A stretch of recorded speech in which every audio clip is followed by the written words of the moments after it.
Well, I'm delighted to be here.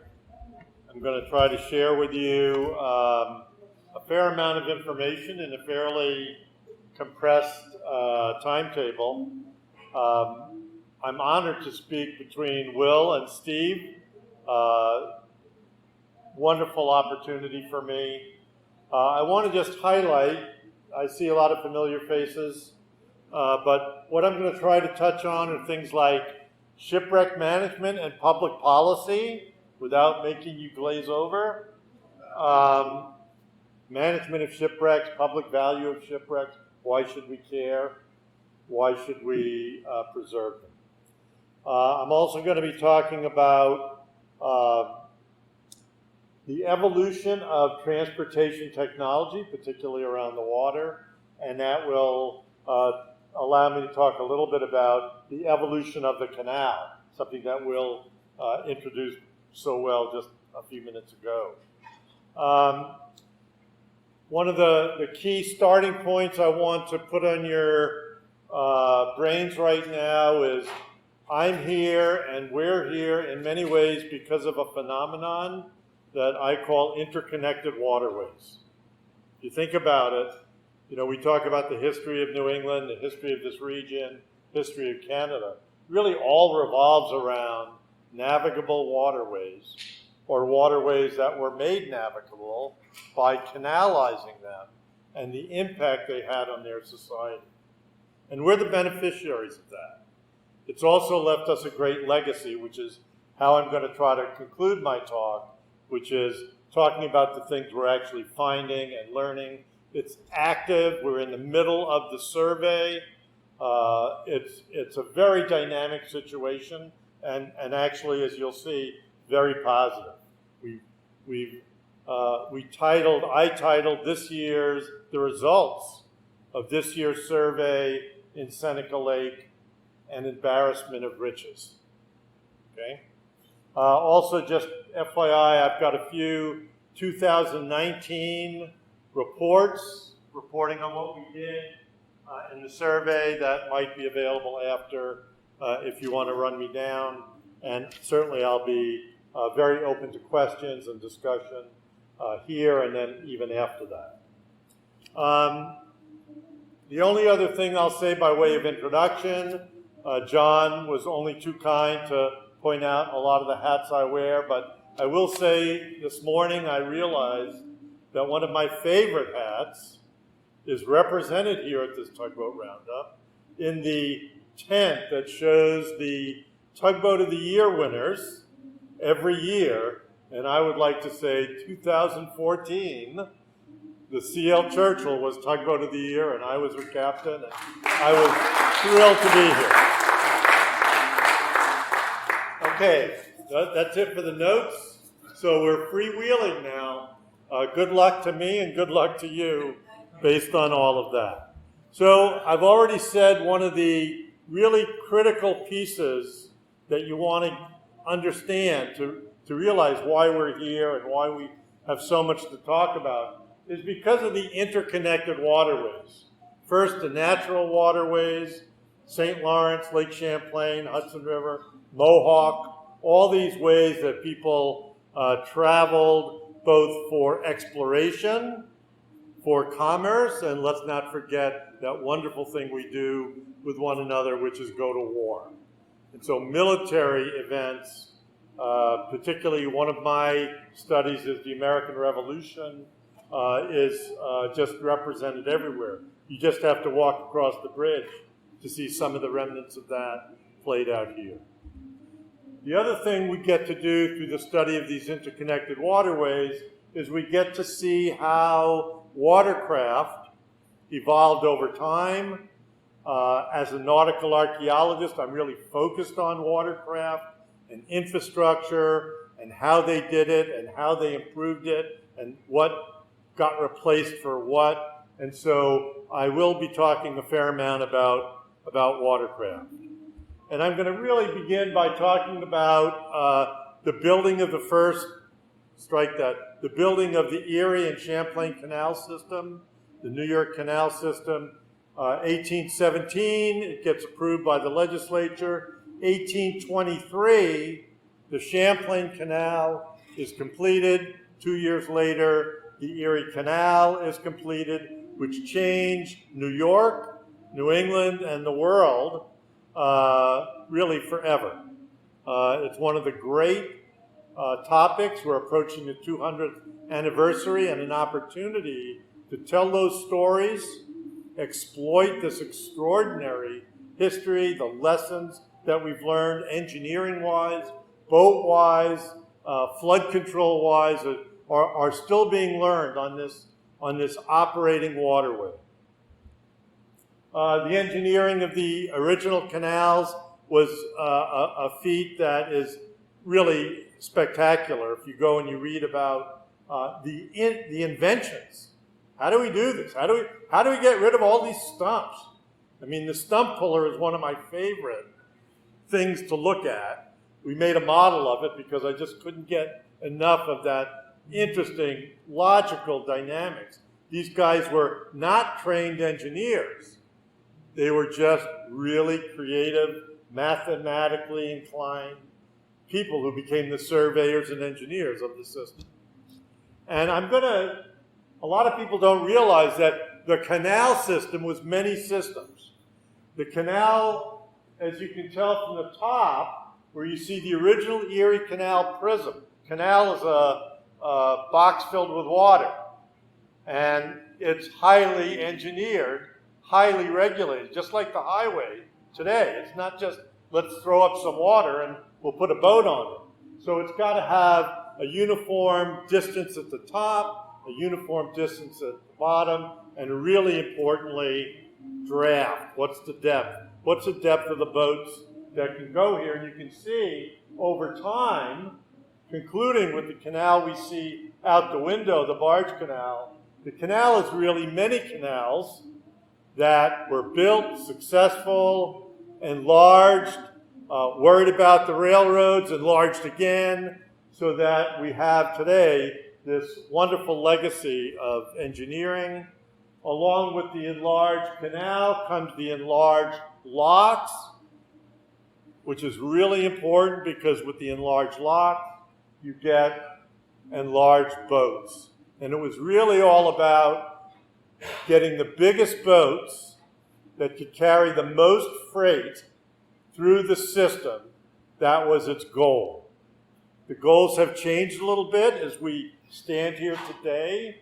There's still an absolute commercial aspect to the canal, but a lot of the canal use is moving into the realm of recreation and aesthetics, and for me, the study of history, engineering, and ideas.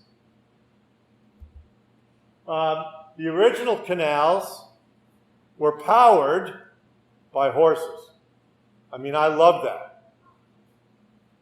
All the boats that traveled on the canal from the time it was built until the barge canal opened were pulled by horses or mules. That was the source of power. It would be fun for some engineer to work out how much hay and how many oats and how much carbon that created and do a comparison between moving tonnage and the world. There might be some lessons still there that we can apply to our universe. I will point out, and this is really interesting to me. If you look at this is a painting. Young boy looks pretty happy moving his team with his happy dog. This was really a lot more grueling than that for most of them. But you see that he's towing a canal boat. Looks to me to be an enlarged Erie canal boat. And if you notice, there's two houses on deck. There's the stern cabin, which is where the life of the boat took place.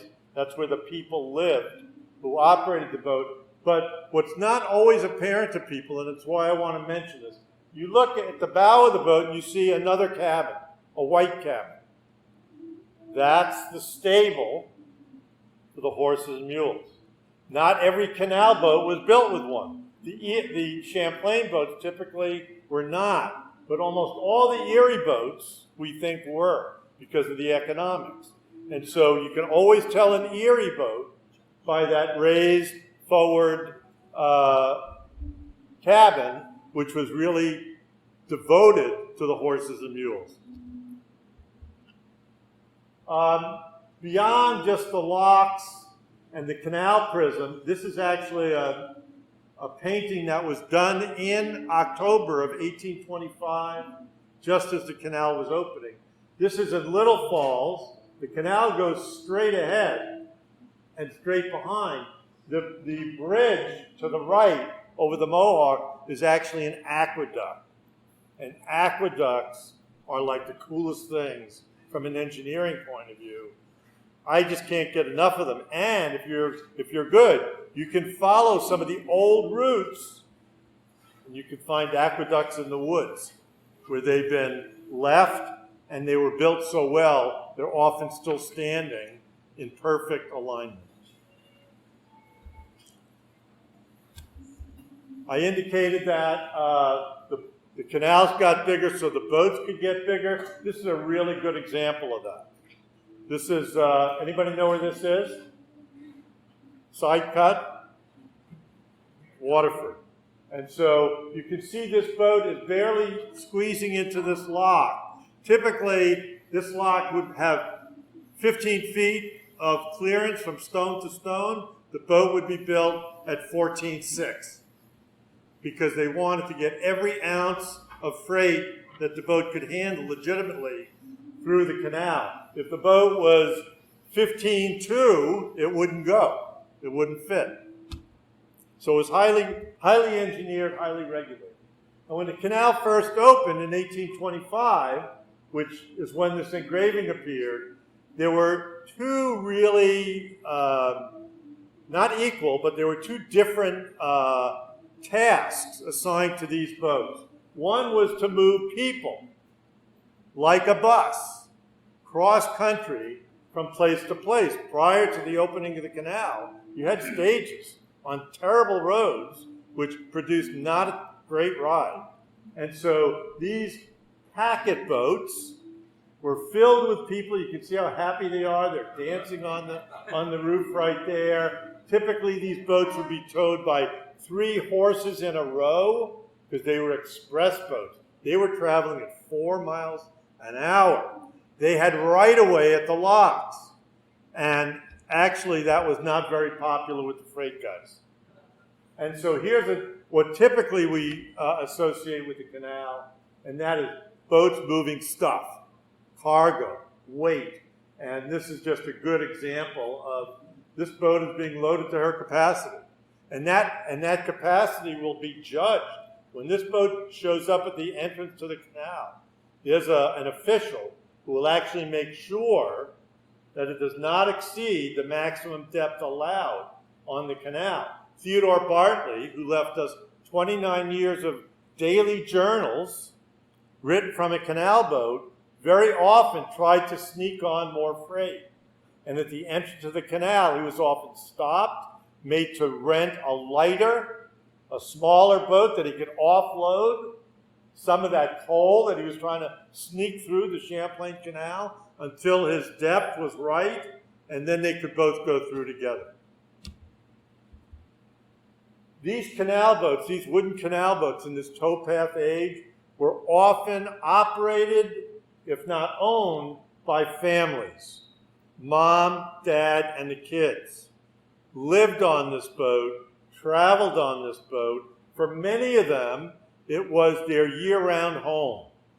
When the canal closed in winter, you could see mobile home parks in Jersey City and places all around where the ice wasn't too bad, where hundreds of these boats would sit side by side, and everybody would visit, they'd play music, the kids would play, the older kids would get to know each other, and that's how, life went on. Interestingly also here, really to connect back to Will's great talk, if you look, this is a tow on the Hudson River. And if you look straight ahead behind this family, you see a really big steam tugboat. And that's what's pulling these 80 or 90 wooden canal boats from Albany down to New York City. And you see there's 2 small stacks on either side, one stack on either side of the big boat. Those are the small tugs that are helping, but also used to come back to take the boats that have to get off at Poughkeepsie or some other place. So they're moving boats in and out all the time. It was really quite an extraordinary thing, and it gets captured really well here in this photograph. And the other thing I want to mention, the Lois McClure was mentioned. A lot of times shipwrecks are the catalyst to rediscover history. It was a shipwreck on Lake Champlain in 1980 that introduced us to the concept that they had made canal boats on some places that could sail themselves to the canal or away from the canal, and it was at the time economically feasible to do that. So we were so enchanted with that, we had a chance to build one, full-size, operational, and that's what the Lois McClure is today. I want to talk a little bit about the Hudson River and the Great Lakes were not the only place there were working harbors. We now know that on the Finger Lakes, particularly the lakes that were directly connected to the canals, which are Seneca, Cayuga, and Keokuk, formerly Crooked Lake, there was actually working waterfronts with steam tugs moving canal boats from place to place. And on Seneca Lake, this has given us a whole new window into that world, which is what I will be talking about. There also were interim ports where cross-lake ferries could operate, and of course, very maritime. This is where Willard State Facility was, no longer in the glory that it's depicted here. The remnants of these docks are visible when the water is low. There's infrastructure from this period, kind of everywhere you look. But we do have a villain in this story. That's what makes a good story, heroes and villains. And these are our villains. This is the evolution of transportation technology back when canal was king. I mean, they enlarged the canal. The day they opened it, they were so amazed at how well that it worked, they immediately planned the expansion. And this went on until all of a sudden these guys show up. They can operate year-round, much more comfortable for passengers. And so the packet boats I spoke about disappeared in about 1850. They were king for 25 years, and then overnight, they got essentially out-technologied, and they literally disappeared. And then, of course, by the turn of the century, the 19th century becoming the 20th, it's a brave new world. It's not just canals versus railroads, it's automobiles. And so Governor Theodore Roosevelt, who was a fan of the canals and didn't want the railroads to get any more powerful and obnoxious than they already were, authorized the final expansion. I say final, but the expansion we're in now, which is the barge canal era, over 100 years ago. And of course, along with the larger canal comes boats designed to maximize the cargo carrying capacity in the lock. So history repeats, history repeats. And I'm pleased to show you this one. This is a photograph I took. My first job was working for a company called New England Marine Contracting that deployed oil booms around fuel barges that came up from the Hudson River. And I just happened to be at Whitehall when this one was locking through. And again, you can see this is a self-propelled barge, but you can see that there's literally inches on either side of this vessel because they wanted the space for the cargo, not for the luxury of getting in and out. Well, with all of this activity focused on this corridor for hundreds of years, we know that there should be a legacy. And when you look at that historical timeline and the history it produced, it's logical, and it is everywhere. I have made a study of trying to find these places, but even when I'm not looking for them, I run into them. So this is Frankfort, New York, on the Erie Canal. It was the hottest day of the summer. I was walking into town because I used to like to go and find where the Erie Canal, the old Erie, used to go through the town, because the barge canal is on a different transect. And so I went up to a park. It was about 6 blocks away from where our boat was parked. And there's a whole park running east-west with big green space and houses on both sides. Dead giveaway for the canal. That would have been where the green space was. And I started walking it. And then I got to the municipal yard with all the stuff and all the "don't come in here" signs. You know, you could stub your toe on some iron. And I just kept walking because I could see what looked to be water because of all the trees. And I kept walking, and I walked right into this. Didn't know it was there. Nobody I spoke to in Frankfurt afterwards knew anything about it. This was an aqueduct. That aqueducts took the canal in the air over running water. And so I went back 2 years later with an archaeological team, and we documented the heck out of this. You'll note on the right-hand side of this stone, it looks like there's a bunch of wood. The aqueducts and locks of this period were built on wooden platforms. And it's those wooden platforms that allow them to survive today. They haven't moved because those platforms are still, the wood is as solid as the day it was made because it's underwater all the time. It's not in the air getting exposed to deterioration. So this was just wonderful for me. And then we also know that kind of every place you look, I mean, the canal, the environment of the canal, the backwaters off the canal are filled with what I would call submerged cultural resources, aka shipwrecks. And they are everywhere. So here's a really important observation. I said I was going to talk a little bit about public policy and management of shipwrecks. So let me make it easy for you. Finding shipwrecks is the easiest part of the work. Everybody and anybody can find shipwrecks.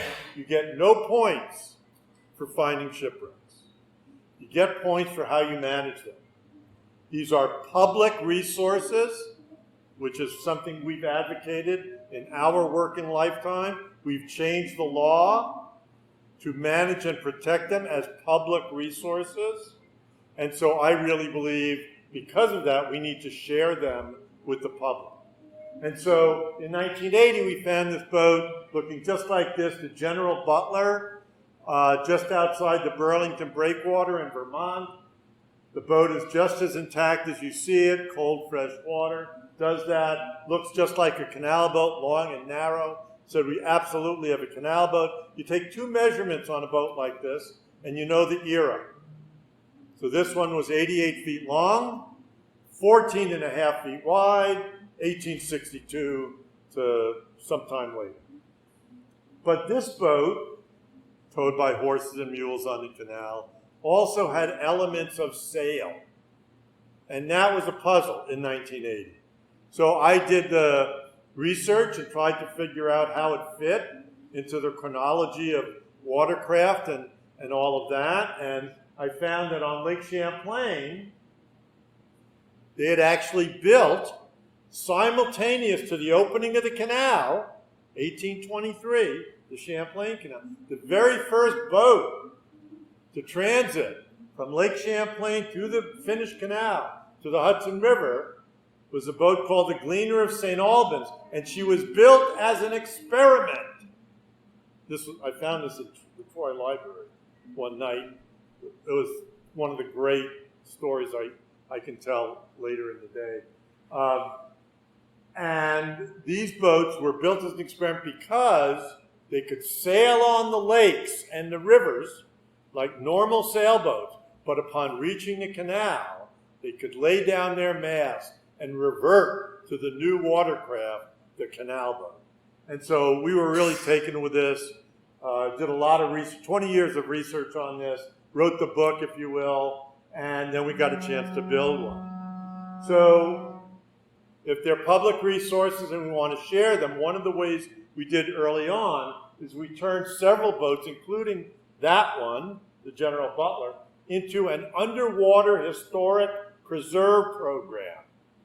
So it's accessible to divers, public, that dives with very little, a relatively informal system that simply asks, enjoy the boat like you would any other museum, just don't damage it. And divers have been remarkably cooperative over the last 30 years in doing just that. How many of you in here dive? So clearly we couldn't just create a program just for divers, so we struck on a plan to build full-size working replicas based on archaeological research so that they were accurate, they weren't Disneyland. The boats, the replicas we built, have not been better boats than theirs. They've been the same boats. And we were very, very fickle about making sure that we repeated, even their mistakes were repeated in some of the boats we made. This boat was built between 2000 and 2004 when it was launched in front of 10,000 people in Burlington Harbor. We took the classic sailing canal boat of Lake Champlain and we restored the image to the waterways. I'm very proud of that. I'm more proud that after we built it and launched it, we operated it for 14 seasons, going everywhere we could through those interconnected waterways. So the first place we came was to New York City to recreate the trip of the Gleaner of St. Albans. This was just magical for us.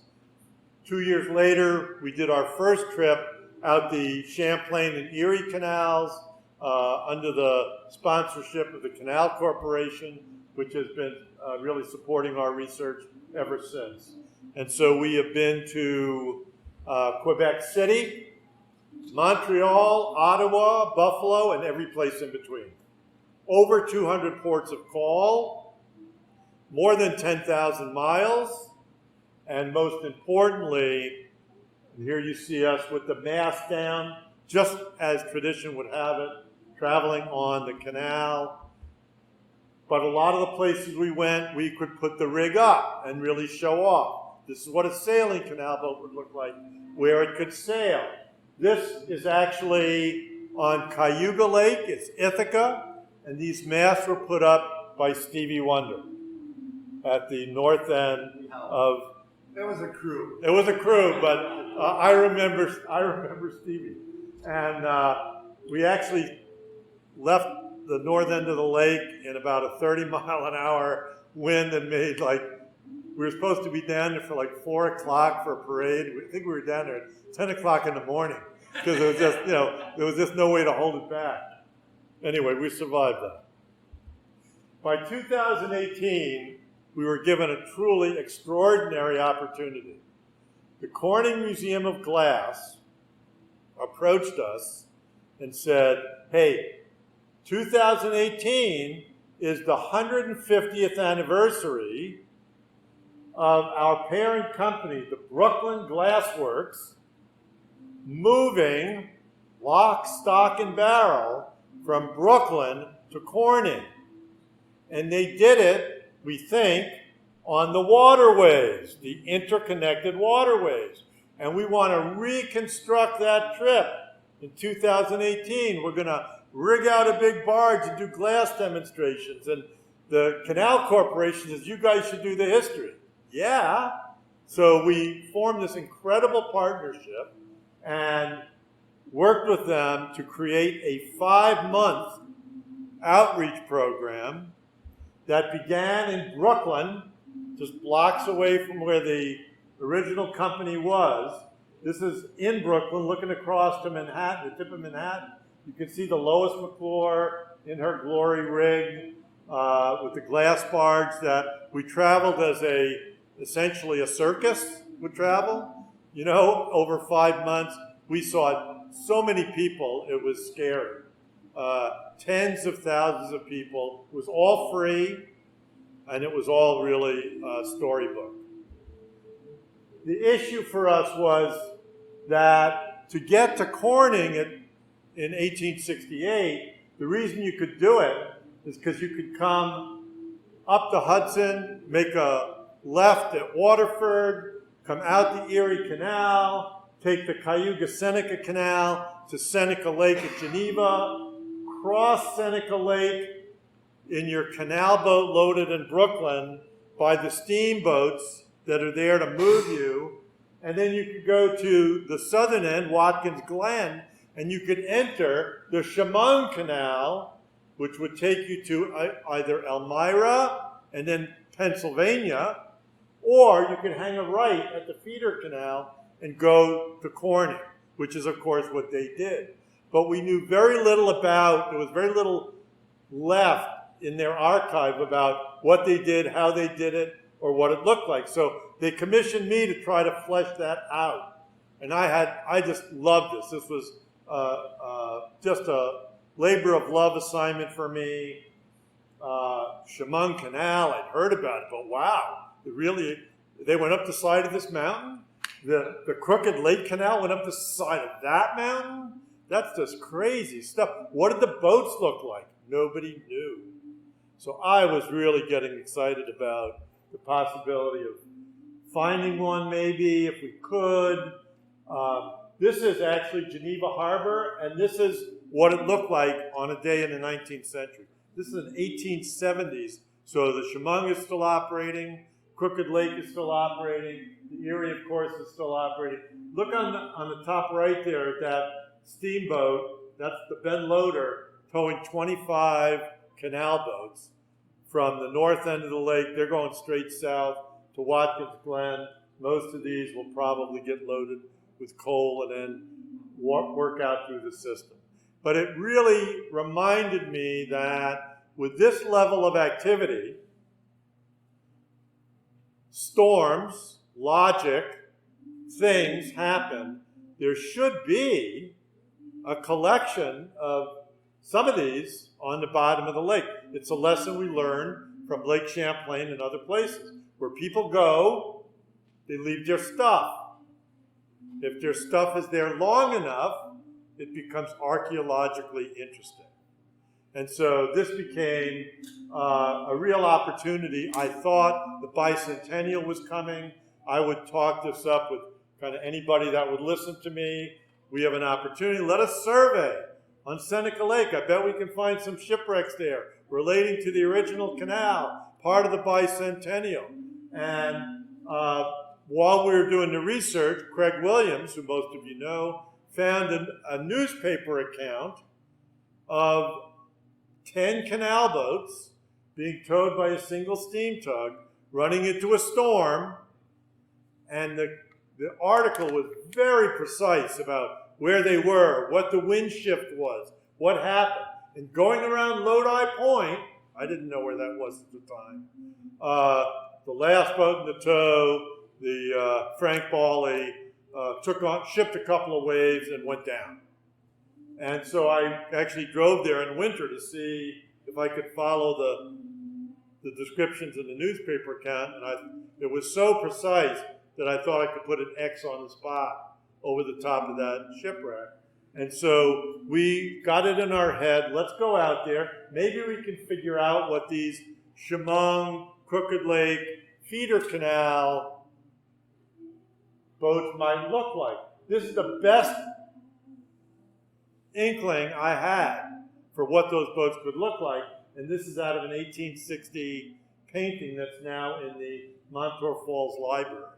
And those boats are not fanciful. The artist cared to get it right. You will notice that every one of them has a bow staple. Well, the bicentennial was the catalyst for the research. We managed to get a demonstration project going in 2018 under a permit from the New York State Museum. We wanted to see if we could find the Frank Bawley. And it turns out that there's some really extraordinary, accomplished survey guys who had just finished surveying all of Oneida Lake. Tim Kaza in the back, Dennis Gerber at the helm. They're deploying a side scan sonar. We're going out to see if we can find the Frank Bali. We found it in 15 minutes. And then over the next few days, we found 7 more. And so when I talk about an embarrassment of riches, I really mean it. This is what the Frank Bali looks like in the sonar image today, exactly where the newspaper said it was going to be. And it was so successful in 2018, we decided we would try to come back in 2019 and really stage a complete survey of the entire bottom of Seneca Lake. It was a process we had spearheaded and learned through working on Lake Champlain, where we had done the same thing over 10 years of time with more primitive equipment. Now we had this extraordinary vessel, the RV David Folger, which is Middlebury College's education and research tool, and we were able to borrow it, commission it, to help us with the survey. I'm fortunate enough to know the geologist, scientist who has really made a living out of this kind of work, Tom Manley, and Dick Furbish, Captain Dick Furbish, who I started working with on Lake Champlain more than 40 years ago when we salvaged the sailboat together, is the captain of this boat. And so it was a match made in heaven. It's a really big boat. How do you get it out here? Oh yeah, the canal. The canal still works for oversized loads and things like that. We brought the boat out there, and our goal, and this is I think, a contribution to the field. What we learned in Lake Champlain is that if you do the survey right, and the key ingredient for us is the sonar system. The sonar system images the bottom, and we can now capture all that data on computers. So it's really efficient. And so we can go out there, if we do the survey right, we can use it to solve or create 2 very different data sets with very different applications. One of them is to basically just map the bottom geophysically. What is the depth around this place? The last full mapping of Seneca Lake was done with a lead line, pictured at the top right, in 1870. So their numbers of data points was really fairly limited because it was accurate, but it was a pretty direct, throw the lead over, take the measurement, pull the lead up, have lunch, take another measurement after lunch. It was a much more tedious process. We had the good fortune of living at the time with sonar, used to be a single band of sonar, then we had some more beams, and then as Tom Manley likes to point out, hey, what if we could get 512 beams and paint the bottom? And that's what the modern sonar system does today. And this is just our first season's worth of mapping the bottom. This is a gross look at the depth profiles of the northern part of Seneca Lake. You could take any square you want in this, and you can blow up that data, and you can see depth contours, bottom contours, sediment, waves, all the issues that this data can give us. But if we did it right, we also knew that we could inventory the submerged cultural resources managed by the state of New York on behalf of the public. We knew that if we did the survey right, by the time we were done, we could tell you how many boats were out there, what they were, what their condition was, what their archaeological significance might be, where it was, and we did that. We're doing that. And so at the end of 2019, we had found 16 shipwreck targets, most of them of first generation, the smaller, more interesting, less of them ever seen or studied canal boats. And because it's cold, fresh water, they're intact. So you get a bow shape that's different than the enlarged Erie wooden canal boats. You get a monstrous big stem, which was discontinued with the enlarged Erie. I think this was part of the towing system back then, till they read Captain Godfrey's article and realized that it's better to put it onto a midship cleat. But you can see the stern of this boat is an hourglass stern like a sailing vessel. They hadn't yet fully evolved into a canal boat shape because there's a transition involved. There's time involved. But you can see we're dealing with whole, complete vessels. What we also title true shipwrecks because they sank in unplanned circumstance. So it's very important to remember that our joy over finding these things is really reminding us of the worst day that the people that owned this boat ever had. Because they lost their livelihood, they often lost their draft animals who were carried across Seneca Lake in the stables, and they also occasionally lost people, the biggest tragedy. So we're very mindful of that. This study collection, though, will have cargoes. Every one of these boats has cargo. The stern cabin, wood stove, family goods, all the plates and dishes, everything that made this boat a living space for these people is still contained on this watercraft. And I'm particularly interested in the horse stables. I've never really seen much in the way of analysis of horse stables, but they were an indispensable part of the way the system worked, and we are getting, we already have probably 10 intact bows with stables still there that can be studied and increase our, this is a good example of that. This is our target number 12. I've never seen a shape like this. So my brain goes and says, well, I've never seen a shape like this on all the boats we've looked at in this part of the world. Maybe that's a Pennsylvania design, because the Pennsylvania Canal was sending boats up here. So that's my theory at this point.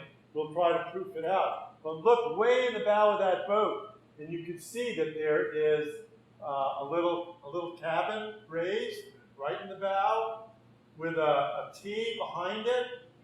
That T is where the horses or mules got out of the vessel to get on a horse bridge to get to the bank so they could be swapped out every 6 hours with their counterparts, because that's what they did. That's how you checked the oil and made sure that the boat could still run. One of the ways I promoted this survey early on to try to get the state interested in it is, golly gee, we know a lot about packet boats, the buses, through the written record, journals, travelogues, illustrations, but we've never found one. There's no archaeological example of a packet boat known to exist in the world. Maybe in Seneca Lake? Well, maybe it's kind of a long shot, but that was, if you ask me my most coveted, what would I really like to find? It would have been a packet boat. And packet boats were, like I say, they were the Greyhound buses. On board there was a restaurant, essentially. You could pay a little extra and get your meals. There was a bar. There was a men's cabin and a ladies' cabin, and they had sleeping quarters. So you could travel this boat 24/7. Well, usually 24/6. They didn't like to run on Sundays.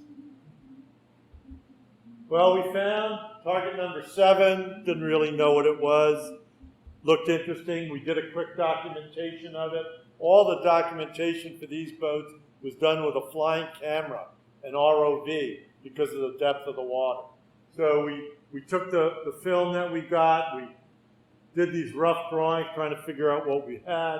We didn't really have anything that looked quite like this, and the hull shape looked different.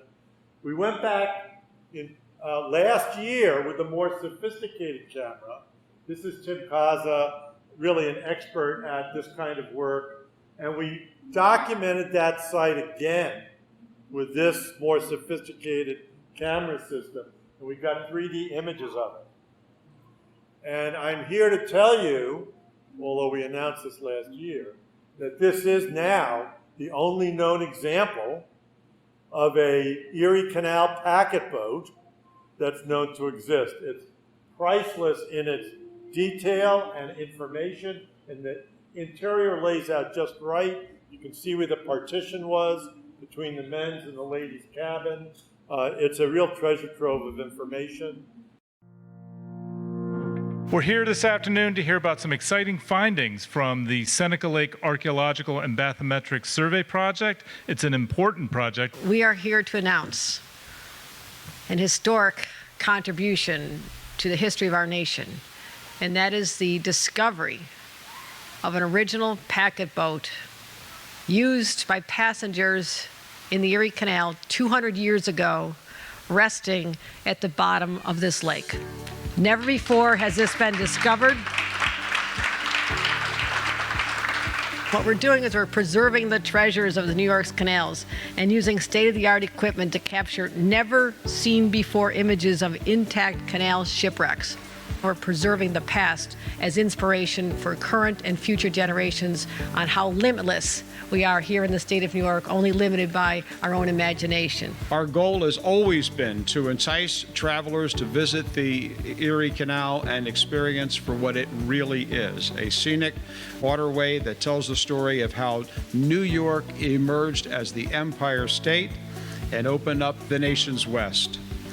These new discoveries not only support that goal, but will make this experience richer for all involved, connecting our state to both its past and its present. We have discovered in the deep waters of Seneca Lake the world's only known surviving packet boat. We have studied this boat now for 2 years. We have returned this week with a more sophisticated sonar and mapping system, and we have produced these 3D images of the packet boat on the bottom of Seneca Lake. We have located a total of 16 intact early canal boat shipwrecks, a priceless collection of New York State's underwater cultural heritage, with the potential to significantly enhance our understanding of the past and therefore inform our road to the future. So I said earlier, the discovery of a shipwreck is often a catalyst for new research. So when you study about packet boats, the thing that I gleaned from these early studies was packet boats ran on the canal. They interconnected with other packet boat companies. So, you started Geneva, you went to Montezuma, you went to Schenectady, you could come back, they worked on a schedule, but you wouldn't really expect a packet boat, horse-drawn vessel, to be operating on the Finger Lake. So I was a little bit pleased and shocked, because why would it be out here in hundreds of feet of water if they were really canal bound? And then one of our researchers, a young historian, 17-year-old high school intern, located some additional ads just 3 years later.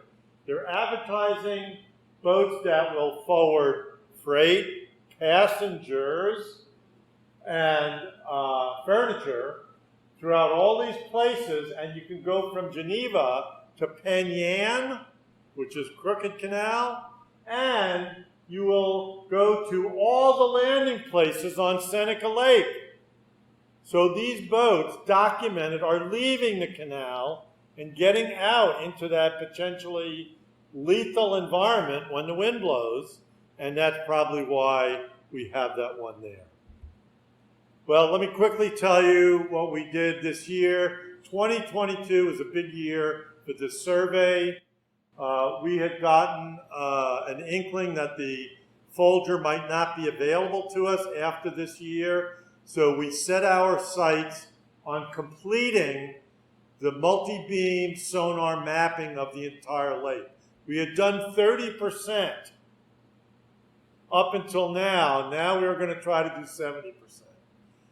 I reserved 30 research days.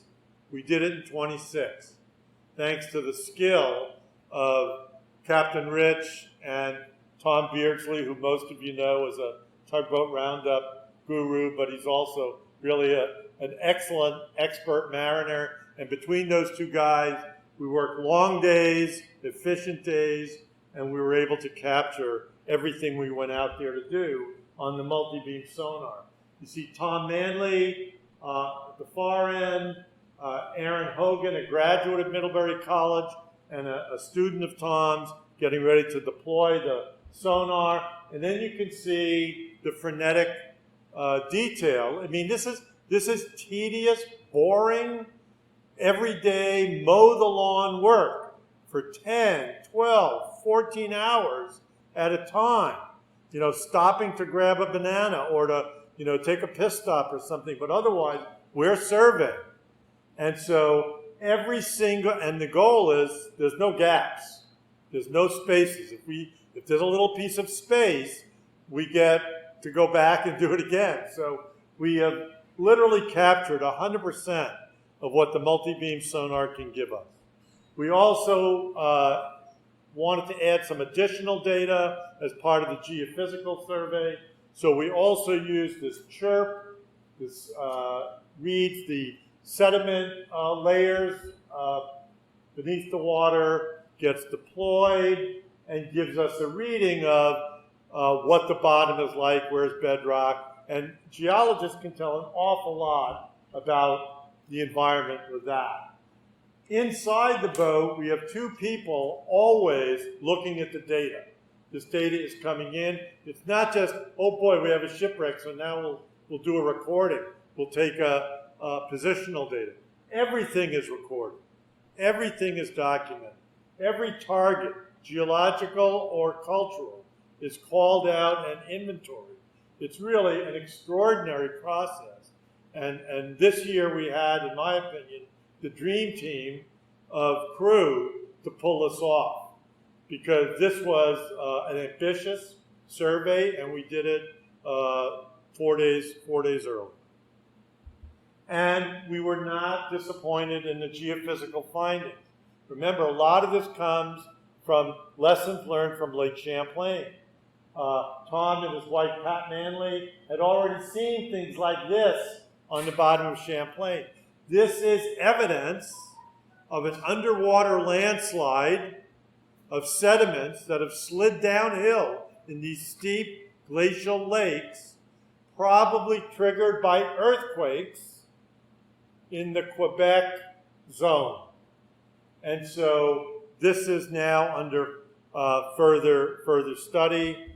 We also, at the southern end of Seneca Lake, found a phenomenon called pockmarks, which again had first been seen in Lake Champlain, and here they were clustered in quite high numbers at the southern end.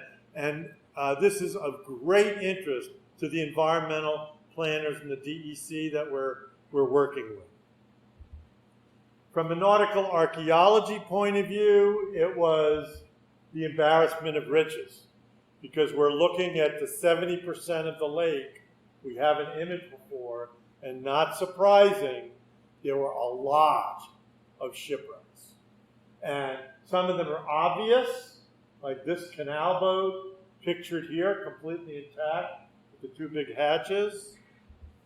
Or this canal boat, which has all these features on it that we can diagnose with sonar, but also eventually every one of these targets will have a camera sent down to it. And this one here, which is another canal boat, but this one is in shallow water, which was actually, for the first time, most of the boats we found have been 200 feet or deeper.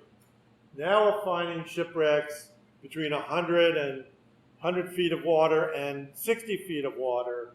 Those shipwrecks become eligible for potential public sites in underwater preserves. So we will do an analysis of all these shallow water sites as to the appropriateness or not of their being incorporated into a program like that. We also experimented, this is Captain Rich on the stern of the Folger. We've been working with the Erie Canalway National Heritage Corridor under a grant from the Power Authority to create a curriculum about the Seneca Lake Survey and all the processes and hard science and humanities science that we get to touch through this project. Here we had a group, this was 60 kids coming from the middle school in Ovid and coming through the boat in smaller groups. Rich is orienting them to how we use the A-frame to deploy various pieces of equipment and what we do. Inside is Tom Manley sharing results of some of the geophysical stuff. Nobody's more excited about the geophysical stuff than Tom, and he does hold your attention. We also had some scientists with us. These are, to the far end, two scientists from the DEC who are fascinated with the data set that's being created. And you might recognize from the back Brian Stratton, who's along to see what we're doing, how we're doing it, and how it impacts our knowledge of the canals. And because I don't want to just repeat a lot of history for you, I've got an announcement to make for you today. So you look at this ad, which I located during the study for the Corning trip, and you see they talk about a thing called a first-class lake boat. Well, that immediately triggered in me, what do they mean by that? Because I'd seen similar language on Lake Champlain describing what we call sailing canal boats. Were there a class of sailing canal boats on Seneca Lake? Because no one's ever really reported that. Shipwreck as a catalyst for new research. I'm here to tell you that Target 5 is the first located sailing canal boat of the Seneca Lake region. So what are we going to do next? We're going to propose that we continue the survey onto Crooked Lake, Keuka Lake, connected to the canal through that ridiculous mountain climbing small canal that took you up the mountain into Penyan. And we also want to survey Cayuga Lake. We don't think they're going to have quite the richest numbers of boats, but they're going to produce some interesting discoveries.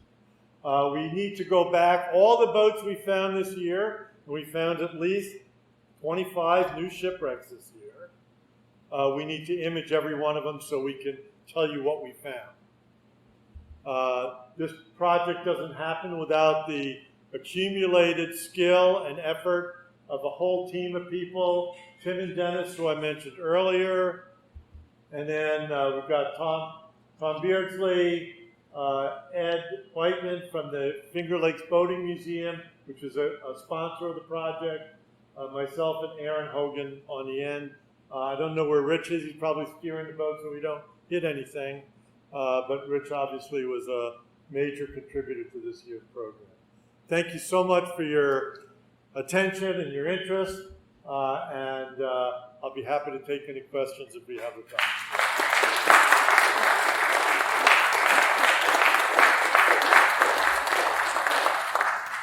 Yes, ma'am. Did you say you have no photographic records of cabin photos? I started this study thinking there were no photographic records. Recently, I have seen a couple of photographs because on the there are a couple of canals, lateral canals, that lasted. I mean, the Chemung Canal closed in 1878. Crooked Lake same year, 1878. Some of them went a little longer. Some of them, even in that lane, in that distance, that time period, kept packet boats going. They kept cutting their routes back, but they existed. They continued into the age of photography. So I have now seen a couple of photographs of packet. Fabulous. That may be one of the places I've seen it.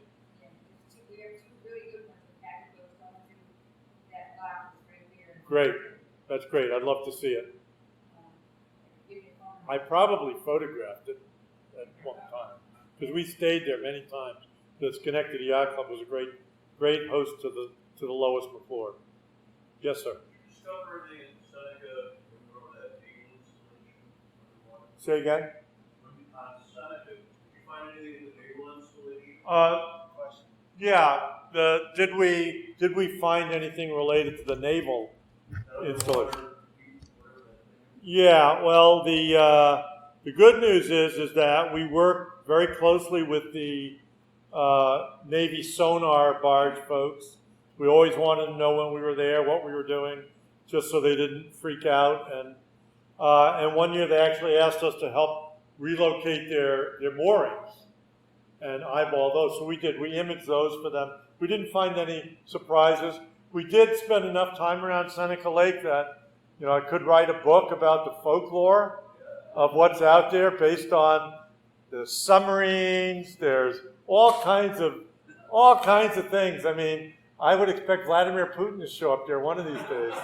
One of the longest rumors going is a guy drowned in Seneca Lake and Yes. his body was found in Cayuga. Yes, absolutely. It's great. I mean, this year we were hosted for 2 weeks we were hosted by first the Sampson State Park, Seneca Resort folks in that new marina. It was terrific. And then the Watkins Glen Yacht Club hosted us for 2 weeks. And, every night some yacht club folks would come by. I'll tell you, if I could have written down everything they said, I could write a book about it. Because there's so much folklore, legend. I'm inclined to disbelieve most of it. But the reality is if there was a persistent history that you can document on the surface, we should see evidence of it below. For example, in Cayuga Lake, I know they had at least one horse-powered ferry that they used for cross-lake purposes. Nothing we would like more than to be able to find that boat. We found one in our entire career, which we fully documented in Lake Champlain, but they're really, coveted archaeological types. So, we still have a lot. I mean, we found 25 things we're calling confirmed shipwreck targets just in the sonar. We don't really know. I mean, I could tell you what the canal boats were. They give off a pretty distinctive signature. But what the others are, we don't know. So it's a wonderful opportunity to just put that inventory together. Yes, ma'am. In any of your the surveys, do you have skeletons of anything? Because you said off the drafting. Yeah, and What do you do? Yeah. That's a small. right. It's a great question. Every boat that we look at that's sunk in unplanned circumstances, we presume there could be human remains or animal remains. We work under permits, and those permits usually have criteria. If you find human remains, you will stop and report it to the New York State Museum so it can be, and that we're all for that. And so we're very sensitive about that. There's a boat in Lake Champlain, sank in 1825, with 5 young men and boys on it. that the boys, the 5 boys, were never found. They are undoubtedly embedded in this shipwreck. And so we found the boat, we looked for human remains, did not see anything obvious, filmed the boat, never been back. It's a sacred site from my point of view. It's a grave site. Would it make a good underwater preserve? No, because it's a grave site. So we try, we make a lot of the stuff up as we go and try to be first and foremost respectful to the people who came before us. Yes? Yeah, on the packet boat there, when it was out on the lake, what they do, just put it in one of the big tows? I mean, how did it propel itself out on the lake there? Either it would have been part of a tow, Yeah. or, and we don't know this yet, or because the packet boat was on a schedule, Yeah. it could have been they got a small steamboat and just, it was dedicated. Yeah. And so, because they were telling people, if you get on at Geneva, we'll get you to Peach Orchard Point, where there was a landing. We'll get you there by, if you get on at the 2 o'clock boat, we'll get you there by 6. And so to keep a schedule like that, they would have almost had to have their own dedicated service vessel. Yeah, because it was part of tow. It's not. Yeah, a big tow would not have worked. They were not set up for that. Well, thank you so much for your attention. I'll be around for a while for any additional questions or discussion, but thank you so much.